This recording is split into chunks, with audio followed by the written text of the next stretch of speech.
नमस्कार. मी ॲडव्होकेट किशोर पाटील. जाणून घेऊया कायदा या आपल्या यूट्यूब चॅनलवर आपले स्वागत आहे. मित्रांनो, आजच्या व्हिडिओमध्ये आपण सातबारावर तुमच्या नावाची नोंद नसेल किंवा तुम्ही जर बऱ्याच काळापासून बाहेरगावी असाल आणि त्याचा गैरफायदा घेऊन दुसऱ्या व्यक्तीने जर सातबाऱ्यावरती नोंद करून घेतली असेल तर त्याचा कायदेशीर परिणाम काय किंवा अशा परिस्थितीमध्ये कायदा हा तुम्हाला कशा पद्धतीने मदत करू शकतो या संदर्भात सविस्तर असं मार्गदर्शन आजच्या व्हिडिओतून आपण घेणार आहोत. मित्रांनो, व्हिडिओला सुरुवात करण्या अगोदर तुम्ही जर आजपर्यंत आपलं चॅनल सबस्क्राईब केलं नसेल किंवा तुम्ही जर आज पहिल्यांदा आपल्या चॅनलला भेट दिली असाल तर ते चॅनल आज रोजी लगेच सबस्क्राईब करा, जेणेकरून मी देत असलेली कोणतीही नवनवीन अपडेट हे तुम्हाला वेळोवेळी मिळत राहील. मित्रांनो, आपल्याला माहीत असेल की बरेच लोक असं सांगतात की उतार्यावरती तुमचं नाव नाही म्हणून तुमची मालकी नाही किंवा महसूल दप्तरी तुमच्या नावाची नोंद नाही म्हणून तुमचा कायदेशीर हक्क संपुष्टात आला, असं देखील आपण समाजामध्ये वावरताना ऐकत असतो. परंतु या संदर्भातला कायदा जर आपण विचारात घेतला तर त्या बाबतीत परिस्थिती ही फार वेगळी आहे. विशेष करून ग्रामीण भागामध्ये किंवा जे दुर्गम भागात राहणारे नागरिक असतात, लोक असतात, त्यांना कायद्याची जाण किंवा समज नसते आणि त्याचा गैरफायदा घेऊन काही लोक हे उतार्यावरती त्यांच्या मालकीच्या उतार्यावरती त्या लोकांची नोंद करून घेतात आणि त्याचा गैरफायदा घेऊन तुमचं नाव आता उतार्यावर नाही किंवा महसूल दप्तरी तुमच्या नावाची नोंद नाही असं सांगून त्या लोकांचा हक्क डावलण्याचा प्रयत्न करतात.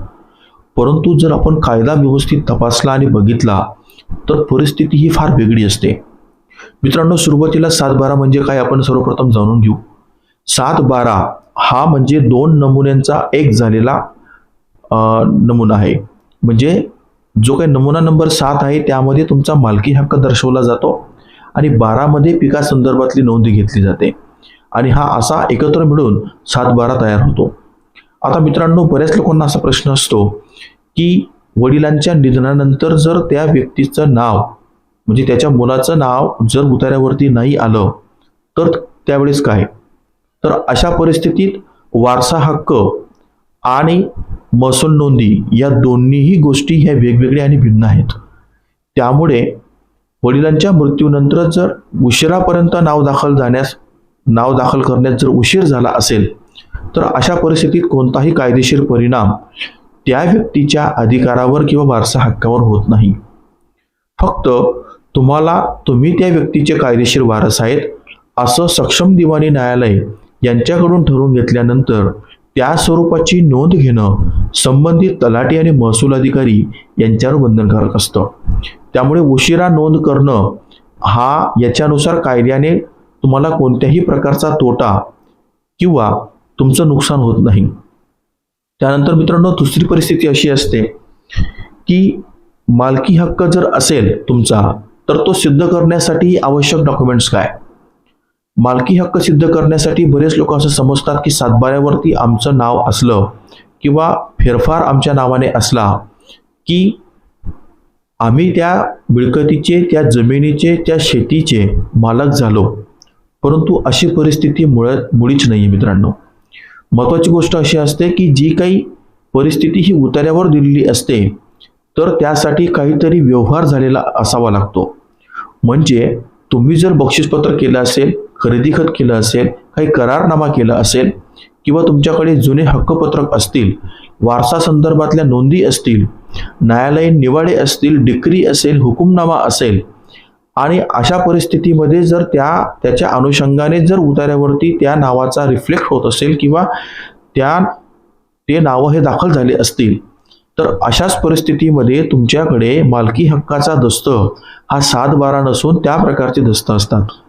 जसे की 7/12वरती जर तुमच्या नावाची नोंद झाली तर त्याचा फेरफार तयार होतो आणि त्या फेरफारमध्ये कशा संदर्भात किंवा कशा रीतीने ते नाव तुमच्या उतार्यावरती दाखल झालं याची इत्थंभूत माहिती दिलेली असते. तर तो जो काही नोंदणीकृत दस्त असतो त्या नोंदणीकृत दस्तालाच तुम्ही कायदेशीर पुरावा म्हणू शकतात. म्हणजे मालकी हक्कासाठी तोच एकमेव कायदेशीर पुरावा असतो. आता बऱ्याच लोकांना असा प्रश्न पडेल की जर 7/12वरती नाव असलं म्हणजे मालकी होत नाही किंवा नसलं म्हणजे मालकी होत नाही. म्हणजे सातबाऱ्यावरती नाव जरी असलं तरी त्याच्याने मालकी मिळत नाही आणि जरी नसलं तरी त्याच्याने मालकी ठरत नाही. अशी जर परिस्थिती असेल तर मग सातबाऱ्याला काही किंमत नाही का? तर नाही. सातबाऱ्याला किंमत आहे. सातबाऱ्याला किंमत म्हणजे कसं की सातबाऱ्यावरती तुमच्या नावाची जी नोंद असते तर ती फक्त महसूल गोळा करण्याच्या उद्देशासाठी केलेली असते. शासनाला हे माहीत असावं लागतं की या जमिनीचा ताबेधारक कोण आहे किंवा त्याची मालकी ही कोणाकडे आहे हे समजून येण्यासाठी आणि आयडेंटिफिकेशन होण्यासाठी तुमच्या नावाची नोंद ही सातबारावर असते. परंतु मालकी हक्काचा जो काही महत्त्वाचा दस्त असतो तो मात्र नोंदणीकृत दस्त असल्याशिवाय मालकी ही तुमच्याकडे कायद्याने कधीही येत नाही.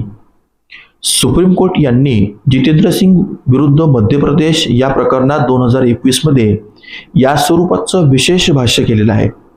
त्यांनी सांगितलेलं आहे की mutation entry does not extinguish or create any right title interest in favour of any particular person.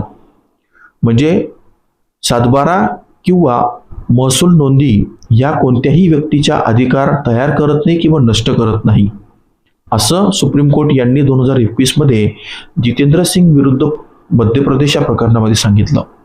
त्यानंतर अनेक प्रकरणांमध्ये देखील याच स्वरूपाचा निर्णय सुप्रीम कोर्ट यांनी दिला आणि याचाच आधार घेऊन काही लोकांनी असं समजून घेतलं की सातबाऱ्याला काही किंमत नाही. तर सातबाऱ्याला किंमत नाही असा त्याचा अर्थ मुळीच नाही. सातबाऱ्यावरती जर बऱ्याच वेळपर्यंत जर दुसऱ्या व्यक्तीचं नाव रिफ्लेक्ट होत असेल आणि जर ताबा तुमच्याकडे असेल तर मात्र परिस्थिती ही वेगळी असू शकते. परंतु ताबा तुमच्याकडे आहे आणि सातबाऱ्यावर तुमचं नाव नाही बऱ्याच दिवसापासून, तर अशा परिस्थितीत तुम्हाला कायदेशीर प्रक्रिया राबवून महसूल अधिकारी यांच्याशी कायदेशीररित्या भांडण करून तुम्हाला तुमच्या नावाची नोंदी सातबाऱ्यावर करता येऊ शकते. तर मित्रांनो, आजच्या व्हिडिओमध्ये निष्कर्ष फक्त आपण एवढाच बघितला की उतार्यावरती नाव असलं किंवा नसलं तर त्याच्याने कायद्याने कोणताही फरक पडत नाही. अशाच नवनवीन माहितीसाठी आपल्या यूट्यूब चॅनलला फॉलो करा, सबस्क्राईब करा, लाईक करा आणि ज्या लोकांना अशा स्वरूपाच्या समस्या असतील त्यांच्यापर्यंत हा व्हिडिओ पोहोचवा. मित्रांनो, आजचा व्हिडिओ तुम्हाला कसा वाटला ते जरूर कळवा. तुम्हाला जर हा व्हिडिओ आवडला असेल तर याला जास्तीत जास्त लोकांपर्यंत शेअर करा आणि तुमचे जर काही वैयक्तिक कायदेशीर प्रश्न असतील तर ते तुम्ही मला आपल्या डिस्क्रिप्शन बॉक्समध्ये दिलेल्या संपर्क नंबरवर संपर्क करून सशुल्क सल्ला देखील घेऊ शकतात. धन्यवाद.